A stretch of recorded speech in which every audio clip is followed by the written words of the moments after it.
Guys, mainit ang nangyari sa Senado. Nagkaroon ng tensyon matapos magpakita si Senator Amy Marcos ng video sa kanyang privilege speech tungkol sa umano'y planong Constitutional Assembly o CONAS. Sa video, may alegasyon na may lihim umanong pagkilos para ma-extend ang termino ng Pangulo at maapektuhan ang 2028 elections.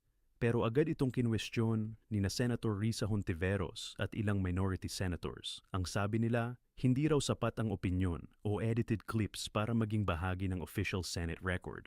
Tinawag pa ito ng ilan na propaganda at fake.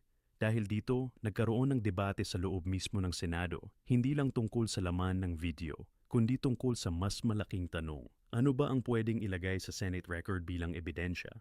At paano pinoprotektahan ng Senado ang katotohanan sa gitna ng political debate? Sa huli, binawi rin ni Senator Amy Marcos ang video matapos ang mainit na palitan. Pero ang nangyari ngayon, nag-iwan ng mas malaking usapan sa panahon ng edited clips, viral content, at mabilisang impormasyon.